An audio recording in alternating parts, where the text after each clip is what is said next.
Hi there, and welcome to Returnology, where we talk retail, supply chain, and everyone's favorite topic, returns. For our show, we bring in experts from leading retailers, brands, and third-party logistics providers to dig into the hottest topics and the latest trends in the market. At Returnology, we provide you the cheat sheet to help you ace returns. I'm your host, I'm Natalie Walkley, and I'm joined here today by two amazing product leaders at Optoro, Mary Bibbey and Thomas Coleman. Thank you guys so much for joining me today. Our pleasure. Excited to be here.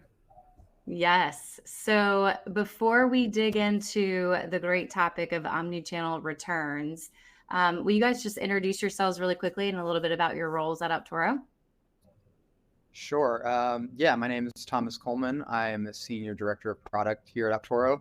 I've been with Optoro for about 4.5 years, just diving deep into the world of returns for that whole time.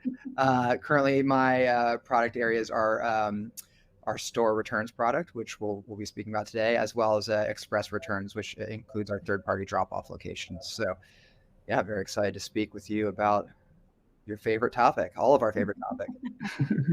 All right. Thanks for coming. Hello, everyone. My name is Mary, and I have been working at Optoro for about 2 years. I'm an associate product manager, currently working on our returns portal. Actually, when I joined Optoro, I was working on the returns processing software in the warehouses. So it's been super interesting to just immerse myself in this space and explore how software can be used to not only help the planet, but also the shopper and the store associate and the retailer all at once. I love that. Well, today's show is titled Return to Sender, No More, Omnichannel Returns Solved.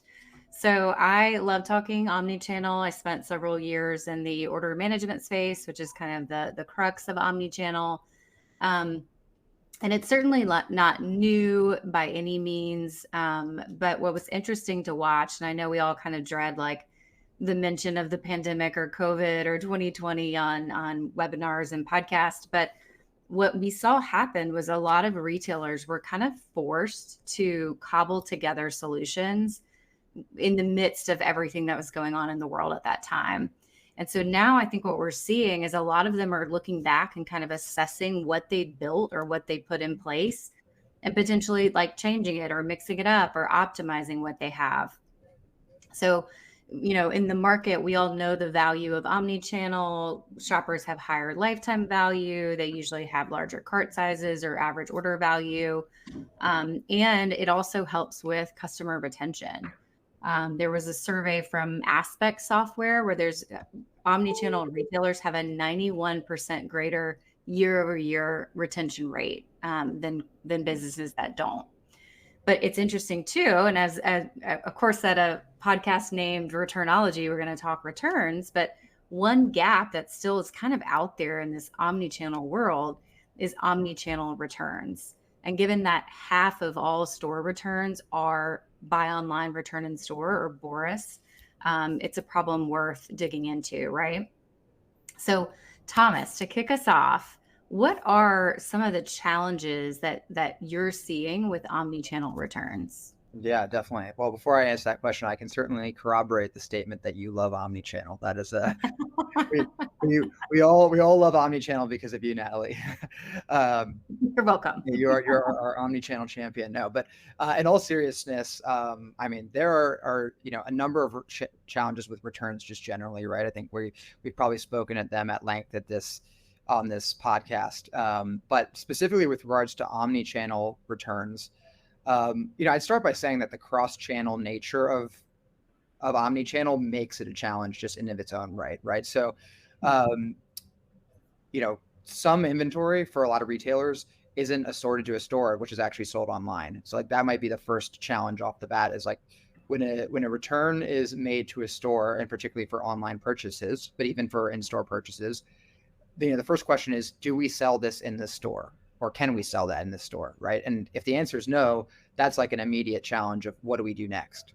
Some retailers who have multiple brands might also have a similar challenge, right? Can it be sold in the same store or not? But the other challenge might be, can it be accepted? Could we even accept that return here, right? So we do know of a number of retailers who have that exact challenge where accepting cross-channel or cross-brand returns in their retail stores is a challenge, which does impact customer experience.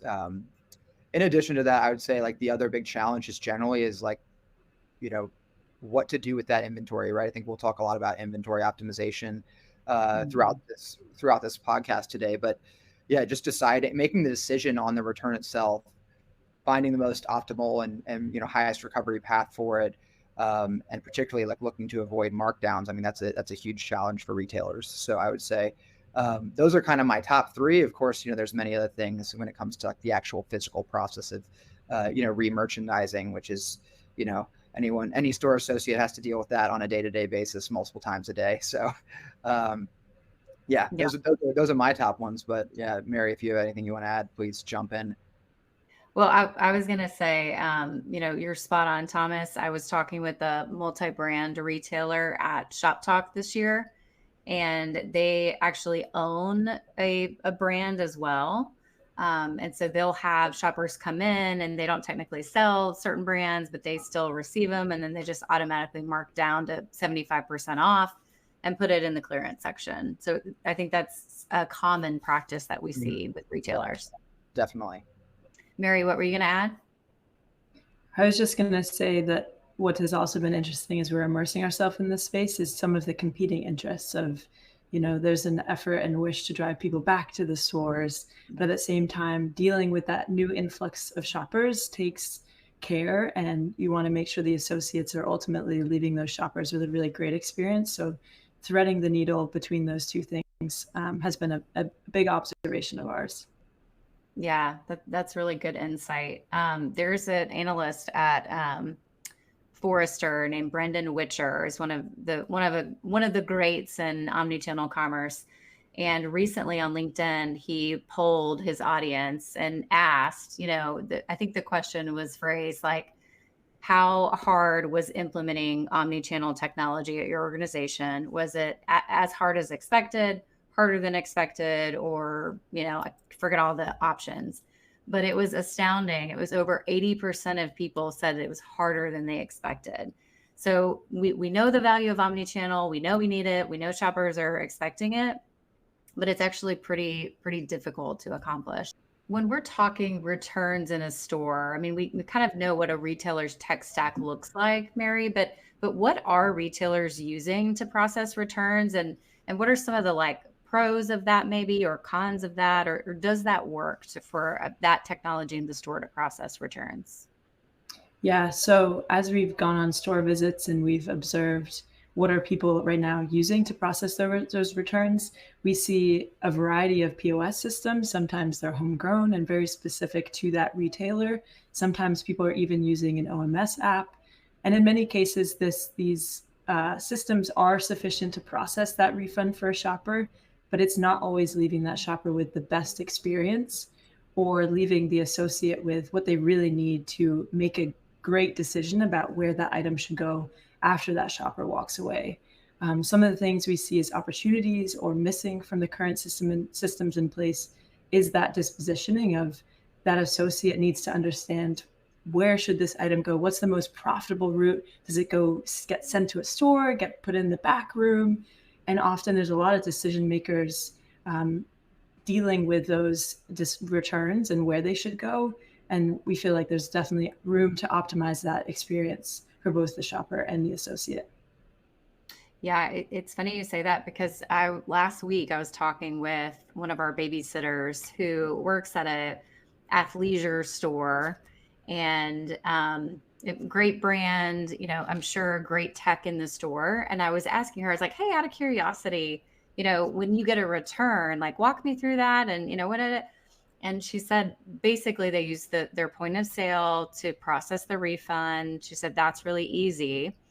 And then she said that she has to look at the inventory, and if she recognizes it, she'll put it back in the store on the shelf. If she doesn't recognize it, she walks the floor of the store to see if that's inventory that they sell in the store. And then if she doesn't see it, then she goes and puts it in a big box in the back to ship to a DC. And so, and as she's telling me this, I'm just like, she kind of knows what I do for a living and kind of doesn't. But it's like, first of all, your associate who's supposed to help create that store experience is now doing a really menial task of walking around, looking at your shelves, and then let's just say that they assume like, oh, I know we don't have this inventory. Maybe it was inventory from 2 months prior, but they don't recognize it. So it's not only like error prone, but it's frustrating for them, and it feels like just a major like loss and kind of waste of time. I also think about how a lot of this, to what you're saying, is instinct driven. So when you have new associates, that reliability of and consistency that a retailer might want of sending items to a specific channel based on the condition they're in, or maybe they're online, returned in store, depending on those factors, creating consistency would be an ideal thing for a retailer. And when it is more human instinct driven, that's a hard thing to maintain. Yeah, absolutely. And I know, Mary and Thomas, both of you guys have walked stores, you've sat down with retailers, really digging into like store returns and what they're doing currently, and then where their pain points are. So both of you guys, feel free to answer this, but what are y'all hearing from retailers? Like, what are they saying is their primary pain point with store returns? Yeah, I can kick us off. So I think one of the biggest things that they're so focused on is having that shopper who's walking in feeling taken care of.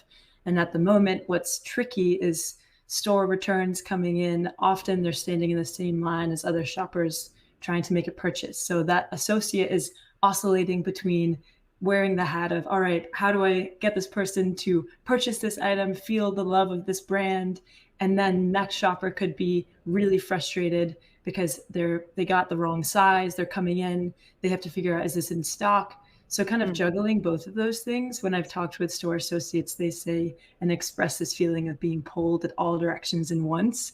And so if we're able to help thread that needle of giving the associate what they need to take care of that shopper and expedite the process for that shopper so they're not waiting in line, with this frustration, that's one of the big things. Another thing I would say is what's interesting, and on one of my visits to a store, we saw a shopper get really frustrated and audibly be upset with a store associate and saying, no one was here to help me. I had an item that didn't, I needed help with, and no one was here, and pretty much stormed out of the store. Wow. And what was interesting out of that conversation is we were looking at, how can we also give a store's insight into how many people are trying to get to a store? How can we help them field the right number of associates to meet the level? Because that is their biggest focus, is they're in the market to make people feel like this brand is there for them. And if there's not the right number of associates, they can't do that. So having visibility into who's selecting the stores, if that comes from the portal, that's where we see kind of an opportunity as well. Yeah, when you say portal, you mean like a returns portal. So a shopper is Absolutely. initiating a return and then going to a store. Got it. Thomas, anything you would add to that about anything you've heard uniquely from like a Yeah. pain or problem perspective? Well, I certainly echo everything that Mary said. And then I think like the secondary challenge that comes with that is when associates are primarily focused on serving the customer in those moments of like, initiating a return, processing a return, right? Their biggest focus is like, let's make the customer whole and help them. And also like get through a line, right? There's always like, you start to see these lines build up, and then like, the associates at the cash wrap are really just focused on getting that line down. But what happens then is that the inventory that is returned just gets like piled up either on racks or on, a table or a shelf behind the cash wrap. And then they might not actually get to that inventory for a number of hours, because then they have to go leave the cash wrap to go help a customer, find, size of an item or something like that. So hours go by before that inventory is touched again, and then they have to figure out what to do with it. So I think that aspect of making the process as easy as possible at the point of acceptance, such that the tasks that occur downstream of that can be done quicker, more accurately, not being an afterthought, right? I think that's kind of what we see a lot, is that there's almost like an afterthought to the inventory side of it, because of that need to take care of the shopper. And so, that obviously creates a number of downstream inventory problems. Yeah, and throw in like a shift change, and you have somebody processing the return that has no context on the Totally. person that brought it in, or I mean, Yeah, exactly. yeah, that's interesting. So we at Optoro, have spent 15 years in returns, really focused on helping retailers optimize returns and get more value from that returned inventory. And we've had a store solution for several years, but Thomas, I know you were a big part of kind of our store solution revamp recently. So really quickly, what is Optoro stores, and how does it play in this kind of tech ecosystem for brick and mortar retailers? Yeah, sure. So, before I answer that question, like what is Optoro stores, I think it is like worth, noting almost a little bit of history behind it. And for us at Optoro, we've been working in stores for a number of years. In fact, like one of our first enterprise software deals was with a big furniture and home goods retailer, and we had a big store returns processing program with them. But then obviously, e-commerce was on the rise. It had been before COVID, but with COVID, it just, took off, exponentially, which created so many challenges from like an online return perspective, especially when a number of stores, either stores were shut down for a period of time, or consumers didn't feel comfortable going to stores. Obviously, that created the need for online returns, and improving that online returns and efficient processing side, typically in warehouses, like that became a huge priority for retailers. And as the world's opened back up, over the last couple of years, we've seen consumer behaviors shift considerably. Like I think we've seen, like in a recent study, 55% of consumers actually prefer returning to a store. And like that's kind of backed up by what we're seeing, is I think about 2/3 of all returns in the US actually end up going back to a store. So the need for improving store returns is greater than ever. I think another study we saw showed that 43% of shoppers felt that store returns were painful. So on the one hand, you have a majority of shoppers who are wanting to return to a store. And then on the other hand, you still have don't enjoy it. Yeah, there's still like a big percentage of people who don't think it's a good experience. So, I mean, that kind of, market data, coupled with a lot of feedback that we were hearing from our retail customers about store return being a challenge, it was like the natural evolution of our RMS, or return management system, to revamp our stores offering. And so that's kind of how we got to where we are. And then, answering the question of like, what is Optoro stores?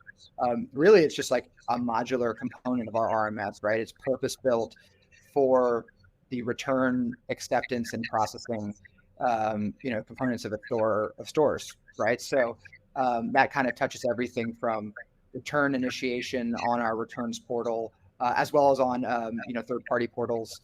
But still, allowing for that return initiation, selecting a store, and then for us being able to actually provide a seamless drop-off experience using QR codes, very similar to what we've seen in the third-party drop-off space.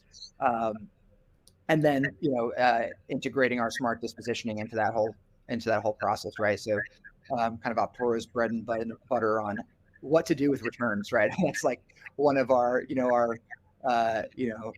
raison d'etre, I can't pronounce it in French, but you know what I mean. Like our whole purpose is like, I don't speak French.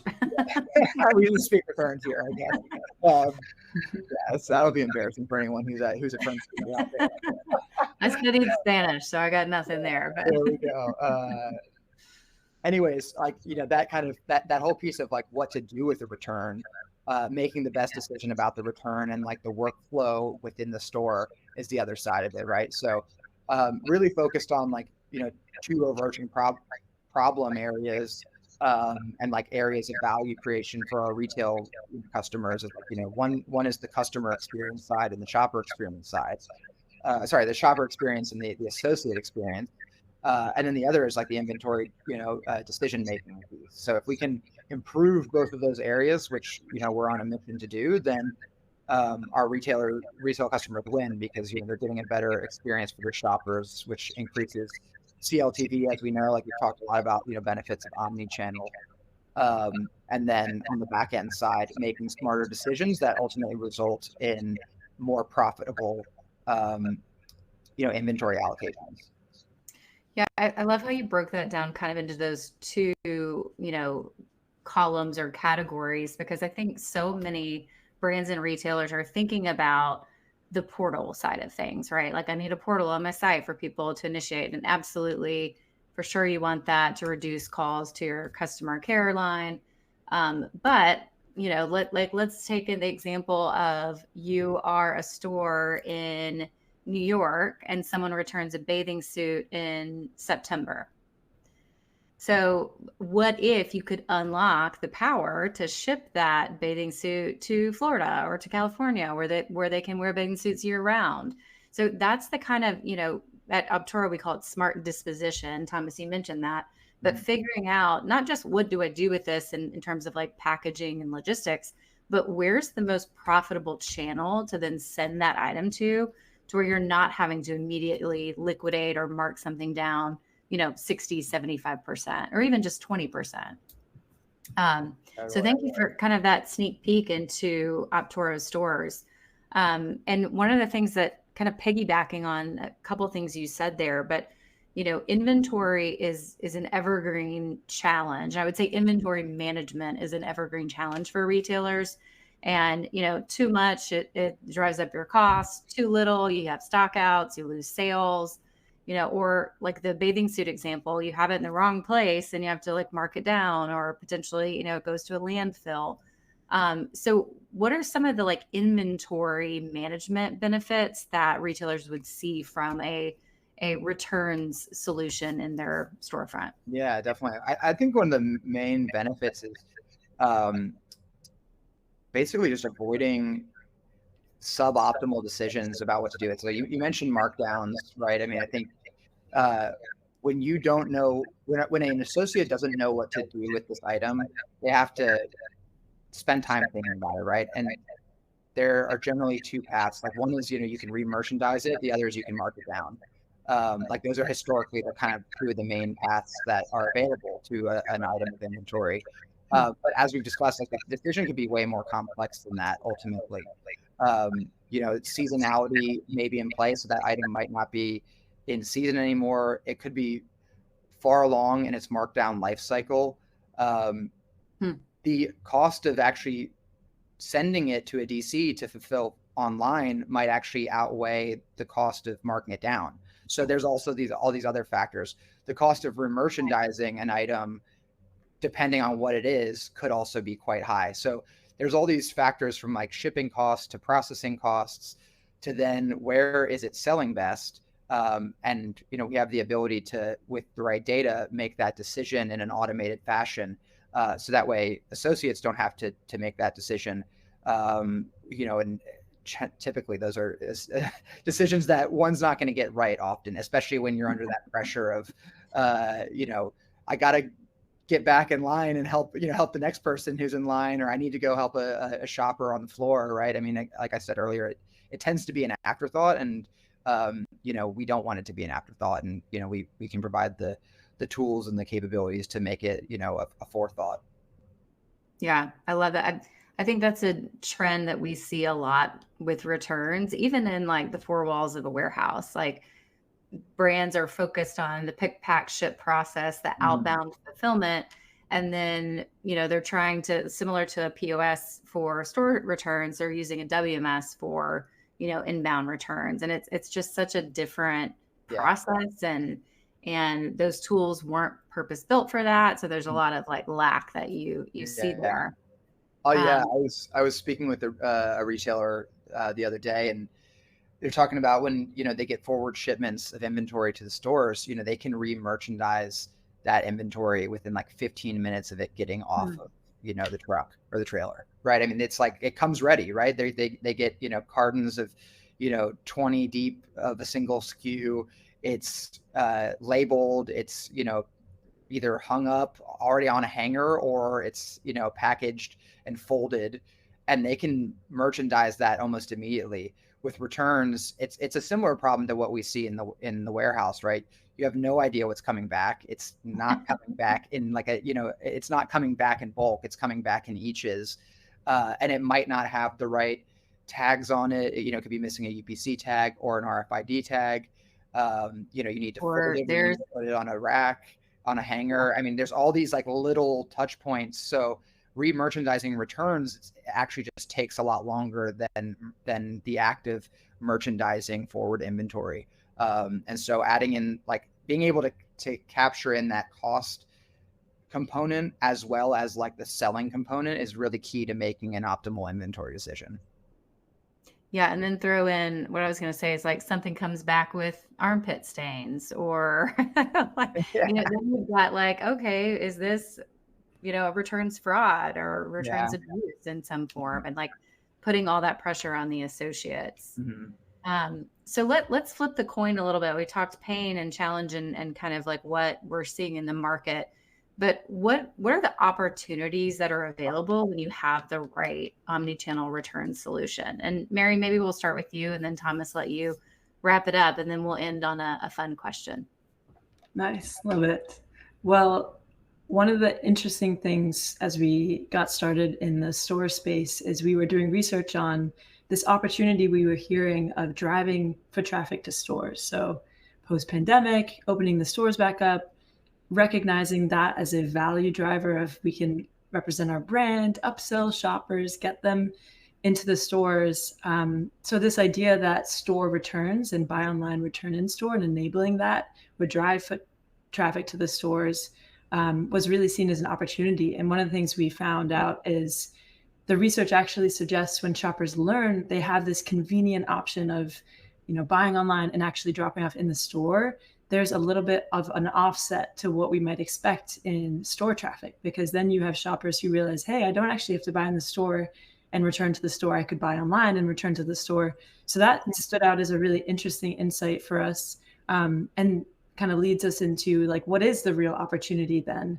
And I mean, even just how this behavior is changing is indicative of shoppers want the flexibility, and they will change how they are using this system to meet their needs. And that might change on any given day of, maybe they don't have a printer. They're never going to mail back. They'll do a drop-off option. But if they're a shopper who likes to go into the store, maybe that's an option they choose one day, but online another. So just, I think that opportunity of complete flexibility, it allows all shoppers to have trust in that brand of no matter what my situation is today, I have a way of returning this.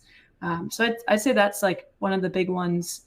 The others that we've seen and I see as an opportunity is, I think I mentioned earlier in our conversation of how can we help give associates what they need when the shopper is actually initiating that return. If you have a returns portal, can we capture some of that information and give associates or the store manager some insight into how many associates should I put out on the floor? Is there something there that we can do to provide insights that actually drive that experience for the shopper and improve that experience in the store? So those are kind of, the ones that stand out when you're in the store talking with the store manager, the pains and that opportunities that stand out to me.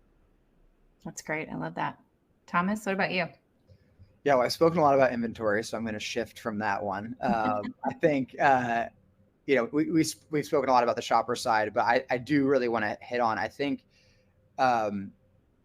mobile, anything has been a trend in digital for a number of years.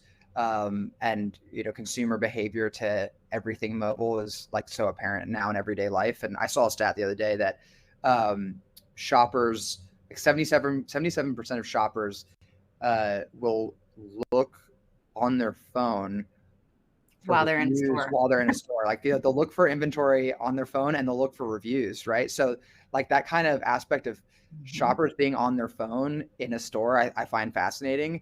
And I think that kind of behavior around like mobile first from a shopper standpoint does point to this massive convenience factor you can offer when you go, paperless and printerless and all that kind of stuff, right? So kind of going to the whole idea of QR code style returns, I think that's a huge opportunity for retailers to provide an experience that a lot of shoppers are already used to, actually, right? So many shoppers who use third-party drop-off locations, around the country are used to this QR code style experience. And we were dumpster diving on some CSAT survey data the other day, which is a benefit of we have a lot of CSAT data for our retailers shoppers, and I found a really interesting nugget of a shopper who was kind of upset about the store return experience, and they had actually written a note saying that they were expecting drop and go, like what they had at other drop off locations, and so I think what I'm kind of expecting to see is that there's going to be almost like this push from the consumers to have a better experience, right? Which will then retailers will catch up to. And definitely an opportunity for that is to kind of make that experience more seamless by just having a kind of QR code style drop off in the store. And let the shopper get on their way to whatever they want to do next, whether that's keep on shopping or running errands.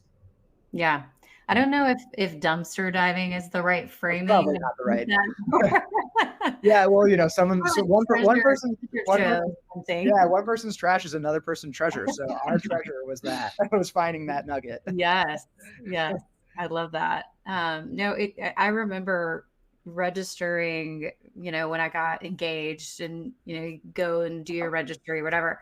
I remember standing in a multi-brand retailer store and checking other stores to see, this is like the frugal side of me, but seeing, okay, where is the best price for this item that I'm going to register for, knowing that it was going to be more work for me to register at multiple stores. But it was like, I remember doing that. So it's kind of like, that was a minute ago. But that's where omnichannel, people are using their phones, they're standing in it. And I read a stat earlier today that said 73% of consumers will use multiple channels throughout the buying process. So maybe they're in the store and then they go home and buy it online, or maybe they're in the store and they still buy it online in the store. Like there's a lot of different kind of flavors that you can see with this omni-channel. Well, perfect. Well, as we wrap up, if you have watched any Returnologies, we always like to end on a fun question, sometimes a curveball, can be anywhere from robots to football. But for you guys, and just kind of knowing your expertise in retail, I wanted to ask, if you could be an influencer for any brand, what would it be and why? Alrighty, I'm gonna steal it as the first answer here, Thomas. But I would have to go with Patagonia, partly because you see pictures of influencers for Patagonia and they're in amazing settings. So I think I would definitely be going on some adventures with Patagonia. But I also think as a brand, I really see them as just a leader in circularity. And I think that's one of the things that attracted me to Optoro, was this idea that we're making a difference in impacting the number of returns that are previously or going to landfill. We're helping save some of those from ending up in that destination. And I think Patagonia is advocating for, really sustainable consumption. Like they still are selling really great quality stuff, but they're also keeping in mind like, hey, like this is how you repair clothes. We can repair those clothes for you. So I think they're doing some really cool stuff, and I would definitely like to go on some trips with them. So we don't want you to leave Optoro, but that would be very cool. Yeah. Thomas, what about you? I'd have to say Nike for sure. I wouldn't go as far as say I'm a sneakerhead. I may be a light sneakerhead, but I love Nike Air Max 1s. I have multiple different pairs of those. And if I could, I'd have even more. I just don't have space for them. And I think my wife would be really upset if I took her shoe space. So I'd have to go with Nike, because the Air Max 1s are some of the most classic shoes one can own. And they also have such great sustainability initiatives and e-commerce. Yeah. I love that. Also great digital experience. So yes, that is true. Their app is pretty sleek. Love it. Well, Mary, Thomas, thank you guys so much for joining us today and letting us just kind of dig into the world of omni-channel returns. It has been a fun conversation as we kind of just look at what Optoro is doing, but also what you guys are hearing in the market. Well, great to be here. Thanks for having me, Natalie. Well, folks, there you have it. That wraps today's episode. Return to sender, no more.